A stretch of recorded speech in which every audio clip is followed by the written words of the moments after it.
I'm McKinney Smith. In 2009, while going through a divorce, I decided to jump straight into entrepreneurship.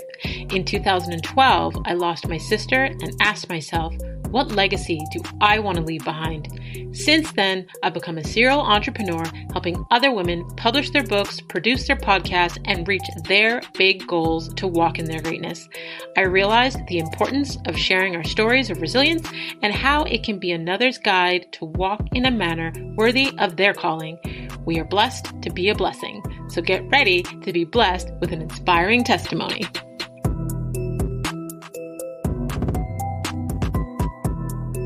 Hey, Legacy Leavers, thank you for joining us in the Walk in My Stilettos podcast, the top 1.5% most popular show in the world where we have conversations with amazing women that are letting us step into their shoes.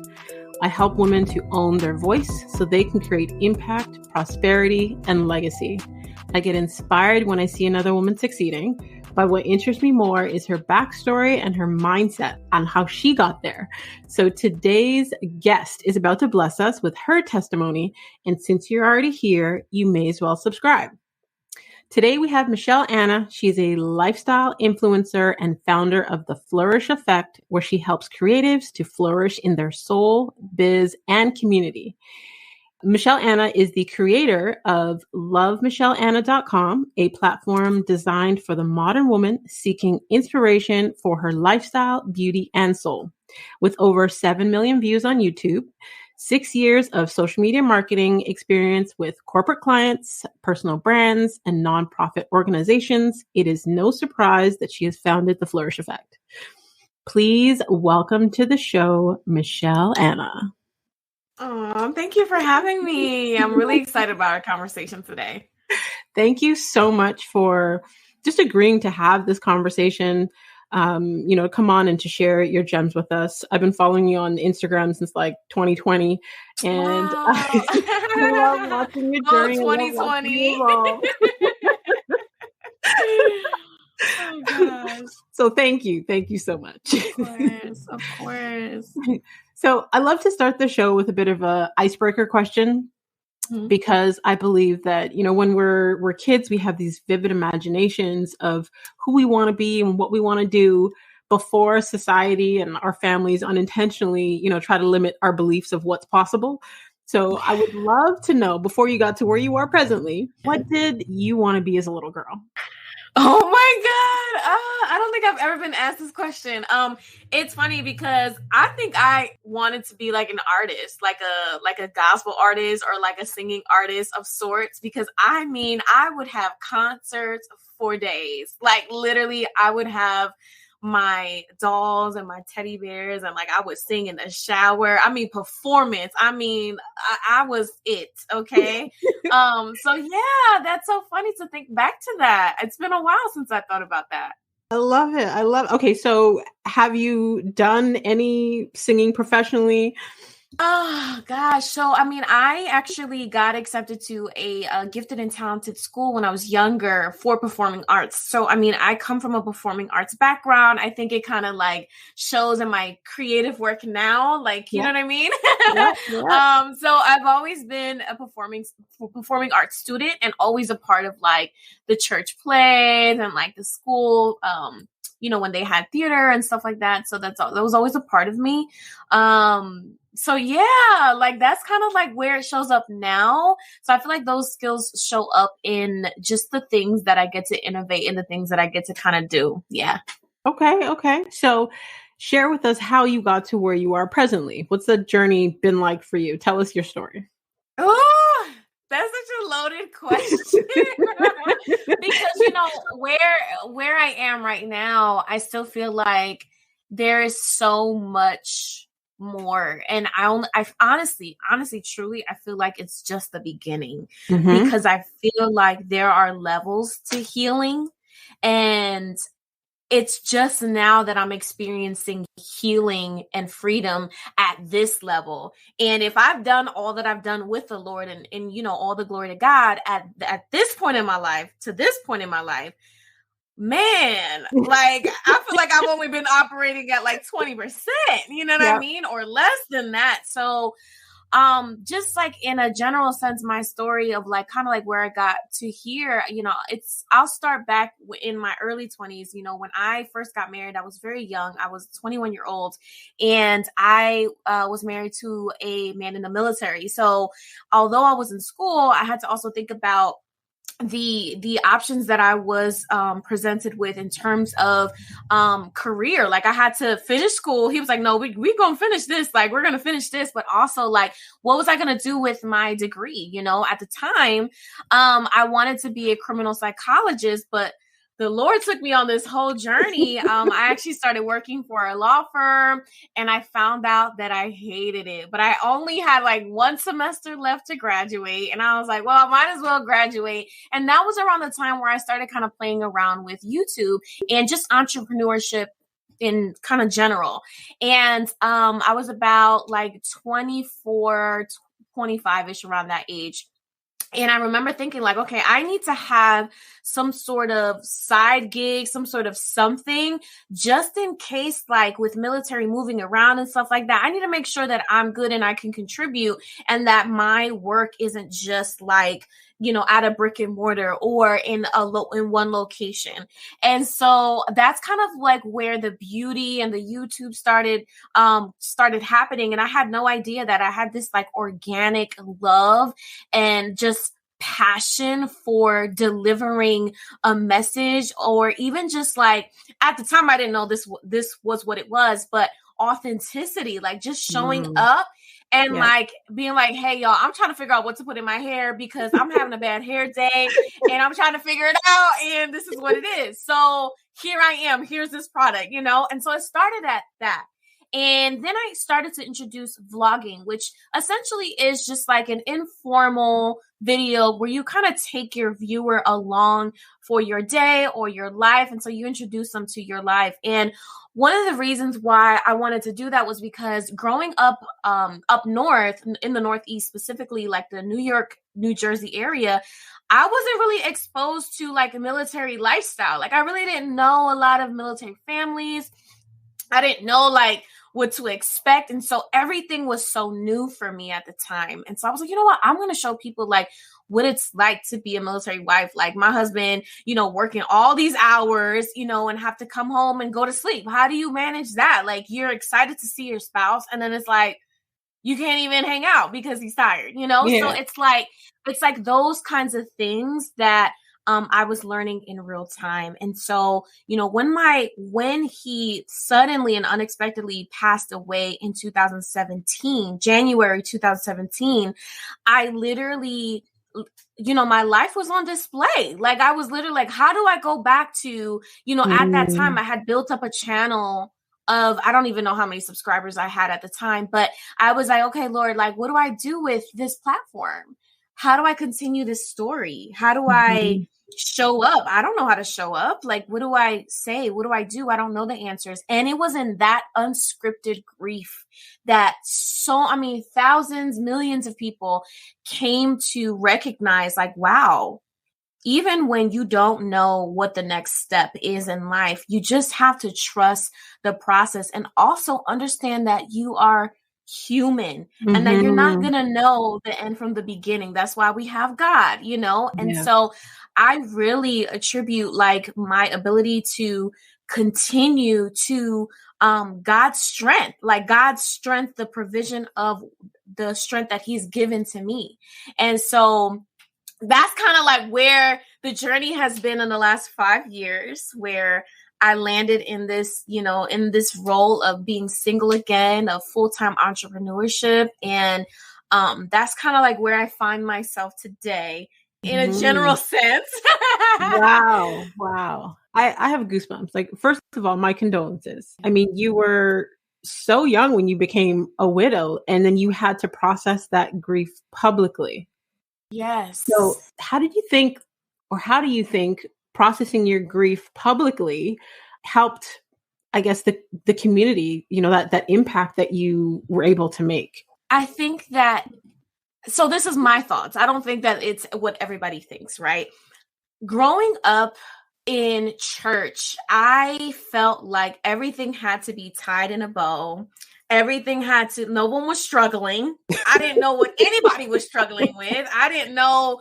I was just like, does anybody go through anything? Because I'm going through stuff at the house, you know? Yeah. And you know that saying of like, what happens in the house stays in the house. And I know that we've grown up from that, right? You know? And so, but I feel like my genuine pain that I was experiencing in that moment, I said, God, this pain cannot be wasted. Like, this pain cannot be wasted. This pain cannot be, it's like there isn't, we're not doing this for no reason. Right. And so I think when I kind of came on the scene and I said, you know, the things that I said in full transparency, in full vulnerability, not knowing the answers, because I think sometimes we want to rush things so that we know the answers. And in all sincerity, we just don't. Yeah. Like, we got to learn how to be like, I'll get back to you. And even if we do get back to you, you know what? I don't have a response for you. Like, I don't know what to do. I don't know how to pick up the pieces to, you know, this part of my life. I don't know how to do that. You know what I mean? And so I think that people appreciated that way that I showed up and they saw themselves in it. Yeah. And I think that's the powerful piece of community. We cannot, when we're building communities, we cannot forget about the universal things that we all share together, because that's what knits a community together. Yeah. You know what I mean? Like, that's what makes it powerful. That's what makes it a movement. That's what makes things shake and things happen. Yes. Period. Yes. You know, in the last 3 years, I've done over 200 interviews, and every single one has a common theme. Your pain birthed your purpose.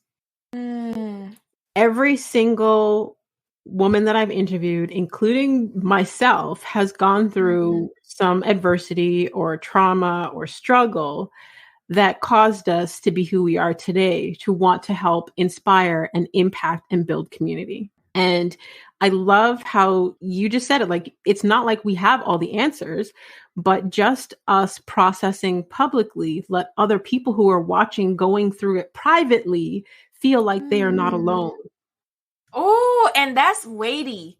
That's hard for the person that, you know, essentially God chose to go through it publicly.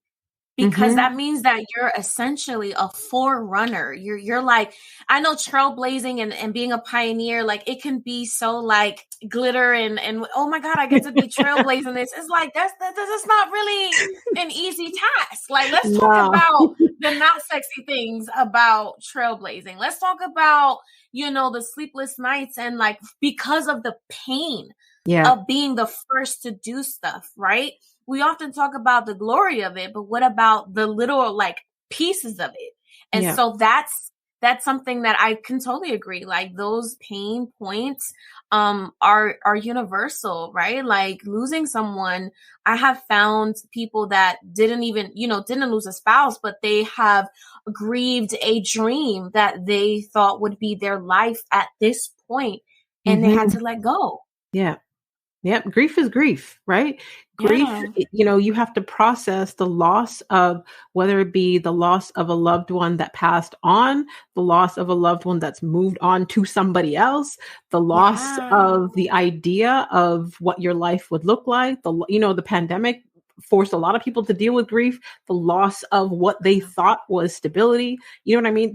Grief is grief. It's real. Absolutely. Yeah. And I think that that's also what God kind of allowed me to like shed light to, because, you know, we didn't have children. And so there's also grieving that part when people ask you like, and I don't think people ask from like a malicious point of view, but, you know, people are like, wait, why didn't you guys have kids? Or why? And it's like, well, I don't have the answers to that. We wanted them, but it didn't happen that way. Right. And that's okay too. So you have to reconcile within yourself, like, things that didn't happen, things you wanted to happen that just weren't even in the cards for that scenario or that season of my life, but still also learning how to remain hopeful.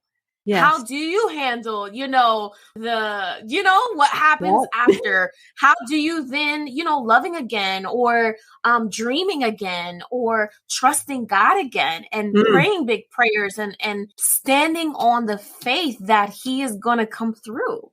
Yes.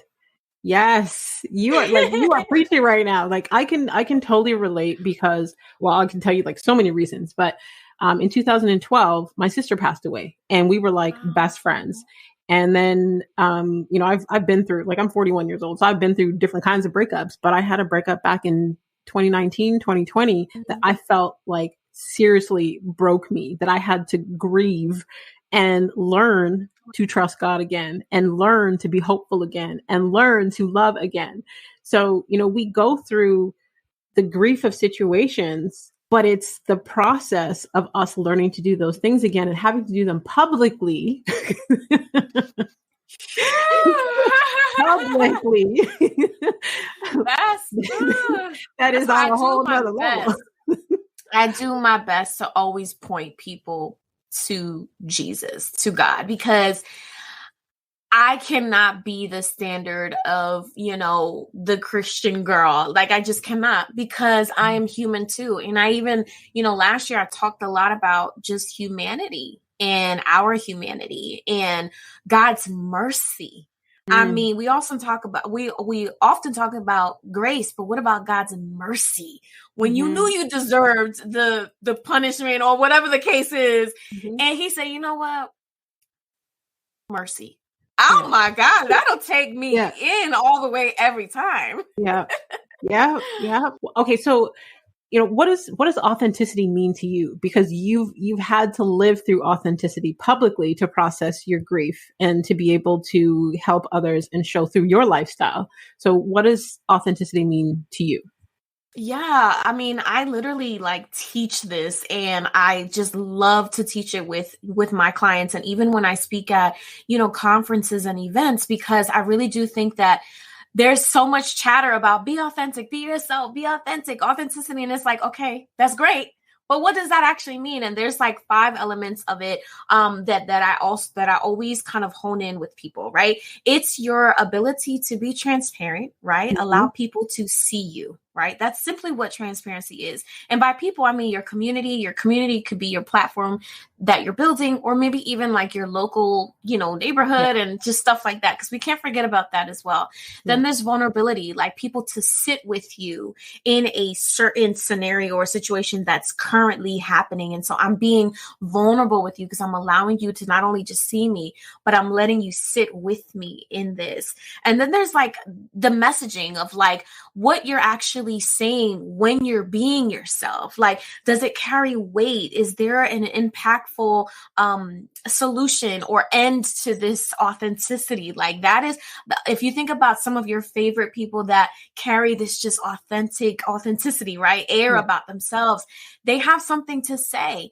And then there's tone, right? How you're saying it. You have people who are humorous. You have people that are a little bit more serious. You have people that are inspirational. You have people who, just do it in different forms. And that's okay. That's why God did not make us cookie cutter children, because he wanted us to have a different tone. And then the last one is just consistency, right? The consistency, the fruit of who you are, and how you show up to people. Consistency can mean the quantity of how many times you show up, but also the fact that you get to build trust with people. Because if you're kind of facilitating this authenticity and this authentic community and all these things, you want people to be able to feel like it's a safe space and that they can trust the space that you're building. In my mentee community, it's actually a free community. And I literally am this is a safe space for the multifaceted creative, literally. This is what it is. And here's what we talk about, and those are the things that I pretty much teach to say, this is for you to make sense of authenticity. And if you need some practical points, that's what I would say. But, essentially authenticity really is being yourself, but to know yourself is to know God. right? Yes. To know God is to know that he made you like a masterpiece. Like he made you, and every piece of who you are is intentional. And every piece of your being needed to be that way in order for you to fill a gap that only you can fill on this side of heaven. So yeah, like that's what I would say. Authenticity. It's so funny how many times I'm saying authenticity. It's like a tongue. I'm like authenticity, authentic. But yeah, that's what I would say. I love it. I love it so much. And, everything that you just said totally rings true. And I feel like people don't understand that their spiritual DNA is perfect. We allow our doubts and our negative self-talk and our worries and our fears to basically like implant this virus into who we are. And it's not the truth of who we are. Right. Right. And life tries to, situations and people and things, try to rob us. And if we can just like unlearn a lot of those things that we have subscribed to and really come back to that childlike faith and come back to that wonder and really say, you know what, like I have gotten it wrong, but I'm willing to learn a new way. I'm willing to learn your way, God, ultimately, because that's the road to purpose. That's the road to resilience. That's the road to literally, understanding the capacity of God, not yours. Yeah. Because let me tell you something, my capacity left the door in 2016. Okay. Right. This is God. This is on God. This one is on God. Completely. I completely agree. I know at the beginning of the pandemic, my favorite line was like, I don't have the capacity. I do not. I do not have the capacity. It's going to have to be God. Exactly. Right. Because throughout it all, we've still been able to like make an impact and, do all of these different things. And it's like, that's God. That's not me. That's not me. It is. And I love like how the Bible talks about how we get to co-labor and collaborate. That's really what it is. Like we literally get to leverage this heavenly resource on a day to day. It doesn't run out. Yes. Like how beautiful is that? Yes. Every experience is co-created. I say that all the time. People want to blame or point fingers or, shift responsibility, but every experience is co-created. Whether you are co-creating that experience with God or right now you and I are co-creating this experience for the listeners, every experience is co-created. That's so good. I never thought about it that way, but I love that. I love it. I love it. Okay. So tell us, what has your journey been like since the pandemic? Because I know it's shifted and forced a lot of people to pivot or adjust. What has your journey been like?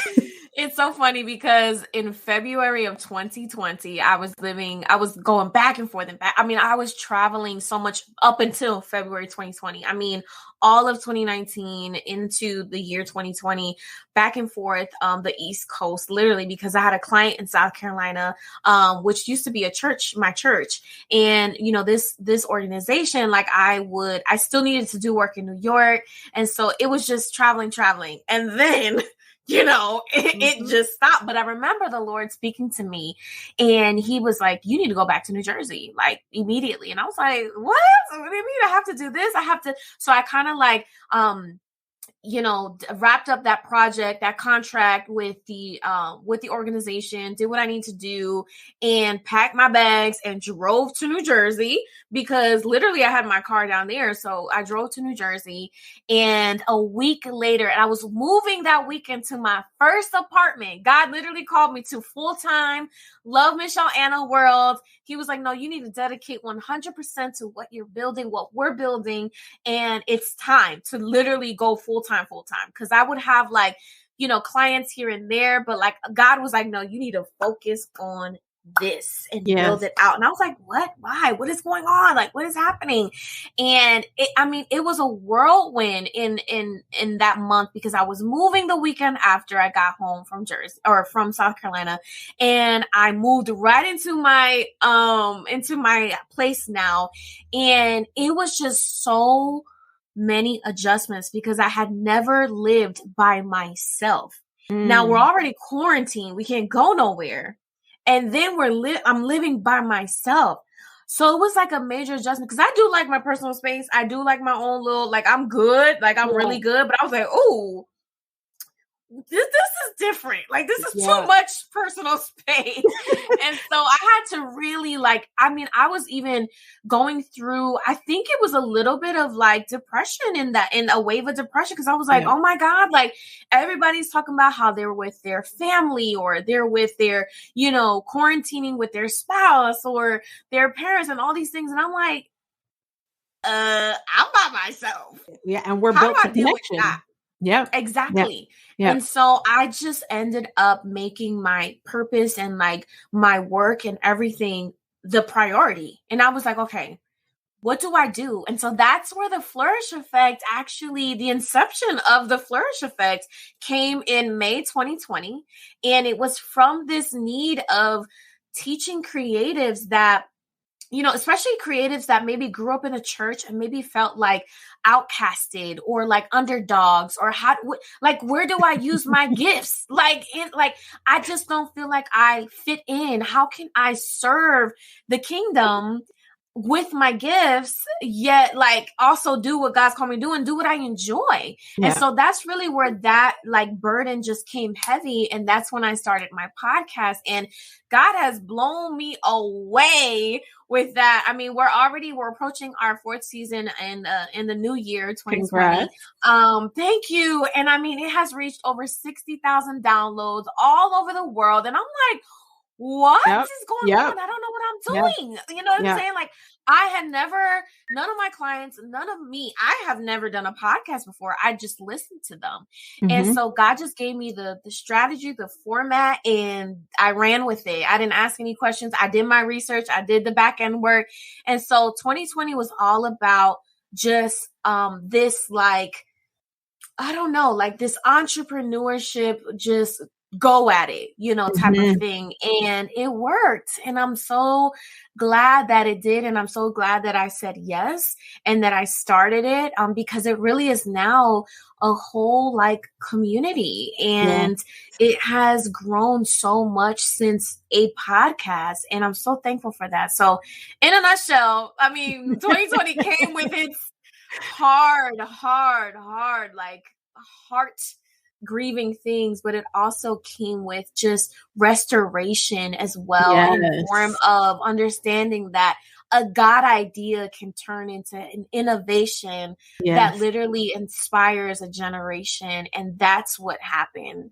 Yes. I love everything about what you just said, because, oftentimes God will give us a vision, and sometimes because someone is either sitting in their doubt, fear, or worry, that's, that virus that's in their spiritual DNA, then they don't act on it. But you ran with it and you took action. You had no idea, like you just said, you had no idea what it was going to lead to or what you were doing with the podcast, but look at what it's done just by you taking action. And it's just that simple. People don't realize if you take action consistently, you will be light years ahead of where you were, I don't know, even a year ago. Like, people will continue to hang around the same people, have the same conversations, go to the same places to eat the same food, and then wonder why nothing is changing in their life. Well, hello, the definition of insanity is doing the same thing over and over and expecting a different result. And it really does start with one step, like one decision.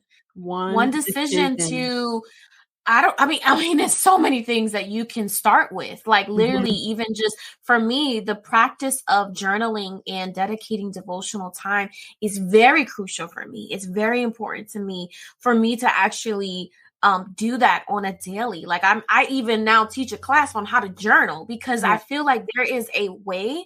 I mean, it's not like there's no wrong way to journal, but I feel like there is an effective way to self-reflect and to take the word of God, scripture, and have him reveal to you what character of God that reveals in your life. That's so important. Like the Bible is so powerful.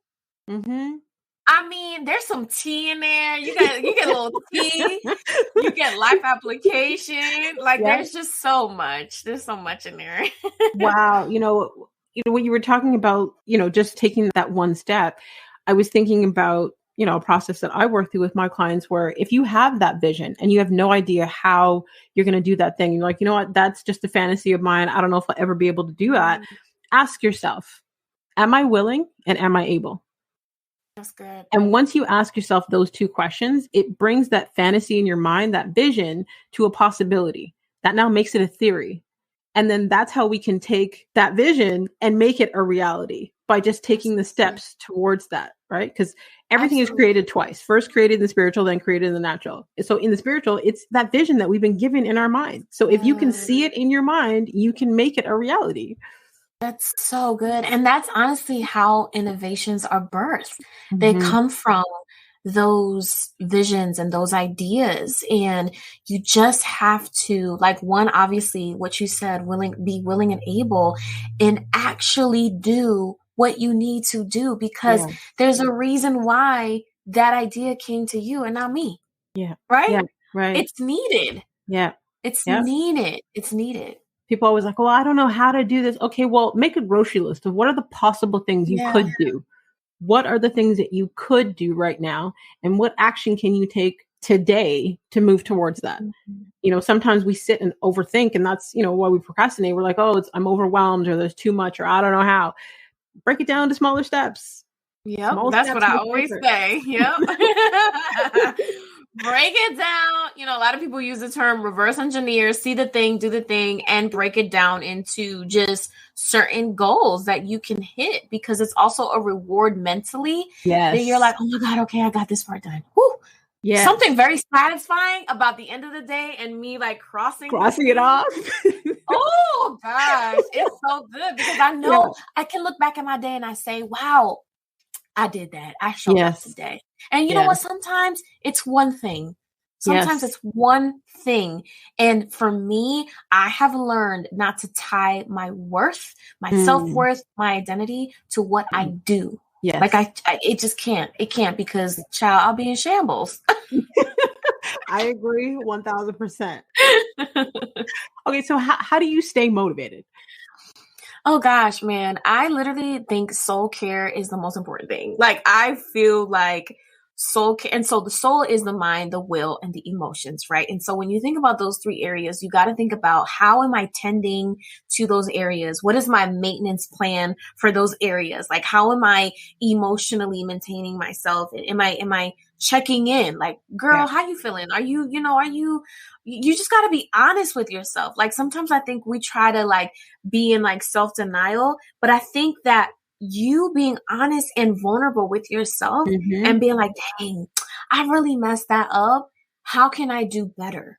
Or, man, I did that. How can I duplicate that and do it again? Right? It's not all about like beating ourselves up, but understanding like we literally are just this being that we're trying to figure it out on a daily. And so soul care and understanding those three areas of the soul and my maintenance for those areas is so important. And so, for me, the reason or the way that I stay motivated on a daily is drawing back to the things that I actually do and the plan that I have for those things. So like I said, or I mentioned before, journaling is huge for me. I have to just it's almost like a check-in with myself and also a check-in with my creator, like my business partner, my best friend, right? Like my heavenly Father. And like, God, thank you for today. First and foremost, just thank you for today. I didn't have to see today, but here I am. And so, God, what do we got planned for today? Yeah. Like, or God, how are you? Like, you know what I'm saying? Like, if you make this thing that we cannot see, right? We cannot see the relationship we have with God, but we see the fruit of the relationship that we have with God. And as we get to know God more and more and more, and the characteristics of God, we then know the blueprint of how we are an image bearer of who he is.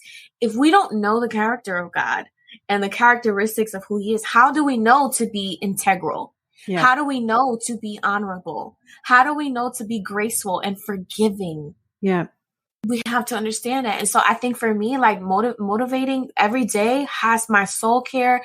I have to journal. I have to just continuously be seeking the face of God. And I know that sounds so like, girl, what? Like, that's it? Yes. Like, literally, I feel myself, like I'm a very like empathetic person. And so I have to measure my intake on social media because I'm a sponge. Yeah. I can easily get into that vortex of like, oh my God, like it's just a lot. And so I have learned like I can't follow everybody. And not because I'm better than or whatever, it's because I just cannot. It affects you. Yeah, it affects It's you. What we consume much. affects us. Yeah. Oh God, it's too much. It's too much. So last year, child, I learned my lesson. I'm like, you know what?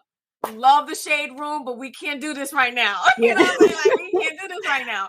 You know, but you know, just things like that, like finding things that bring you joy will motivate you. And really telling yourself, like, man, like I do this, like I am enough. I'm qualified for the work that God has given me. You know, and tell and be honest with yourself. Like I mentioned before, like that'll motivate you because you're not denying that, like, I'm a little sad today. You know what I'm saying? I'm a little sad today. Why am I sad? What is it that came into my mind?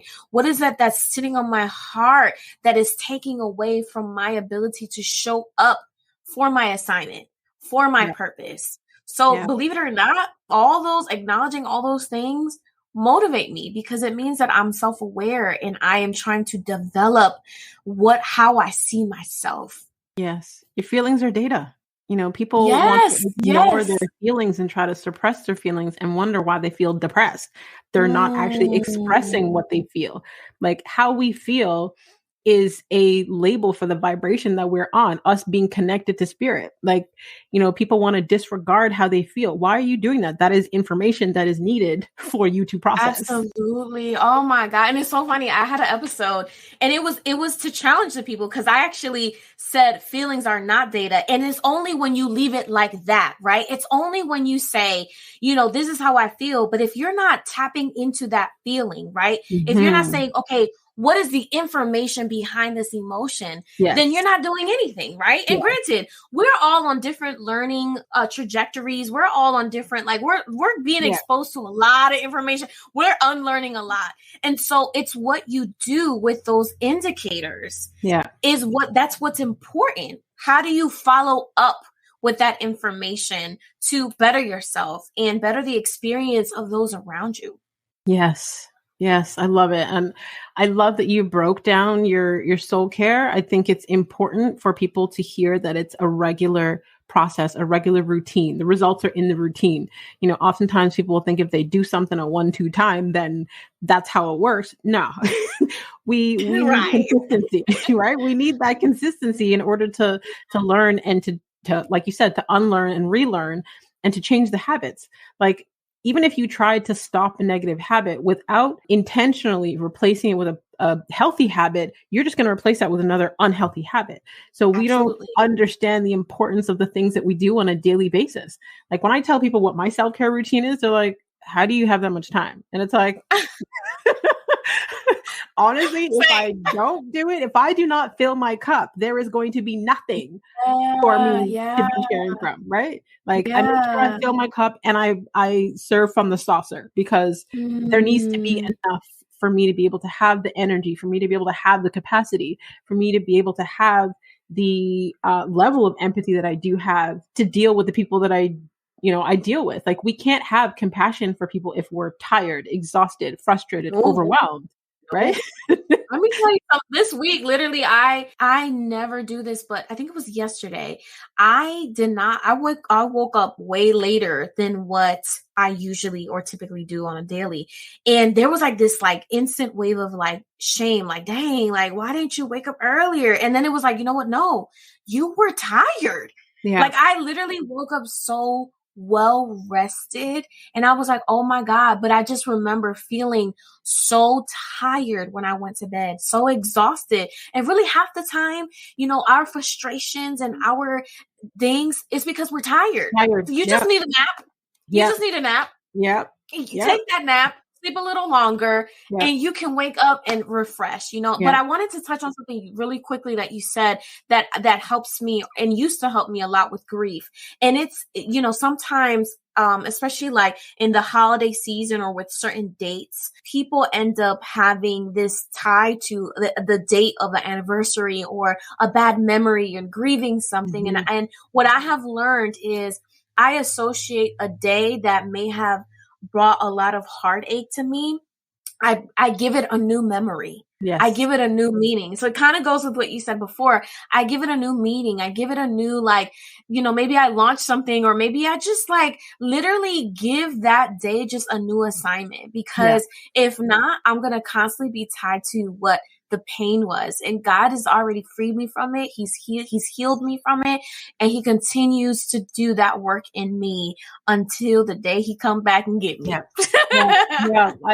I love that you said that, because I've learned to do the same thing, where instead of sitting in the pain of whether it be the day that my sister passed or my grandmother passed or what have you, it's honoring that day, right? Finding a positive meaning, a way to celebrate, their life, or do something in my life that would honor them or make them proud, rather than being sad all day, right? Yes, because it can be very and justifiable, right? Because it's like, it hurts, that day reminds you. But I agree.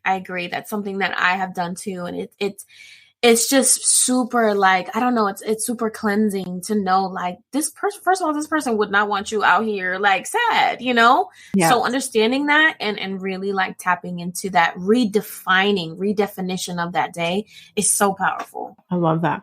Okay, so before we go to the final segment of the show, I want you to tell people where they could stay connected with you online. Yes, absolutely. So you can find me on all platforms at Love Michelle Anna. And then, of course, lovemichelleanna.com. And then if you're a creative, I would highly suggest you check out the Flourish Effect _ on Instagram. And that's also the name of the podcast, the Flourish Effect podcast. So yeah, that's where you can find me. Awesome. So I will definitely have all of your social links in your website in the details section, so they can just click and connect with you. They won't have to search too far. Yay. All right. So for the final segment of the show, I call it a walk in her wisdom. And it's really just like a rapid fire, whether it be one word or one sentence. 99% of the time, I break my own rules and I ask you to unpack, but we'll just see. I don't like rules. I'm a bit of a rebel, so we'll see where this goes. All right. All right. What's the best advice you've ever received? Make your purpose your priority. What's the worst advice you've ever received? Time heals all wounds. Name a book that has changed or greatly impacted your life. Oh my gosh. Just one? What's the first one? I'll speak of like the most recent one. It's a devotional, The Purpose Driven Life. I've had it for years. It's thick. It's a thick one, but it's a good one. Yep. I love that. I love that one too. If you could have a gigantic billboard anywhere with anything on it, what would it say and why? It would say, "Flourish even here." And the reason is because I think that in dark seasons, I feel like, or in sad seasons or in grieving seasons, I feel like even in those instances, there's wisdom, there's life lessons, there's substance that we can extract from even those moments. Yeah. And we will be able to flourish still, even in that season. I love that, because I truly believe there's good in all things and there's bad in all things. It's about our perspective and what we choose to extract from it. I love it. 100%. Love it. 100%. Okay. Last but not least, what new belief, behavior, or habit has improved your life in the last 5 years? 5 years. This is going to be so basic, but just enjoy the journey. Like the fact that you don't know everything and all things, like enjoy the journey of being a student of life. I love that so much. Thank you so much, Michelle, honestly, for all of your gems, all of your wisdom. Like, you are a beautiful soul inside and out. Like, I'm just so grateful that you came on. And you know what, honestly, every time a woman says yes to being on my podcast, I am beyond humbled and grateful, because like you, when I started my podcast, I had no idea what I was doing or where it was going to go. Or what was gonna be doing. And it's exciting to be able to have these conversations. And sometimes I feel selfish because I'm like, this is like for me. But then, you're sharing it with the world and making an impact and creating community. So I am just grateful that we were able to co-create this experience. Yes. So thank you, Michelle. Thank you so much. Oh gosh, I love that term. I'm going to use it. But no, it was an honor and a pleasure. Thank you so much for having me today. Oh, thank you. And to all of you legacy leavers out there, until next time, subscribe on all platforms. Don't forget to rate the show and leave us a review on Apple Podcast.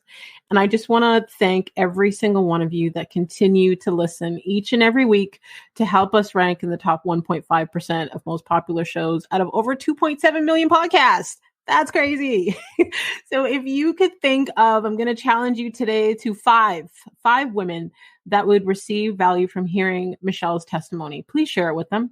Feel free to screenshot this week's episode and, let us know what resonated with you. You can tag Michelle at Love Michelle Anna. You can tag myself at The Real McKinney Smith and continue to walk in greatness in your stilettos in a manner worthy of your calling.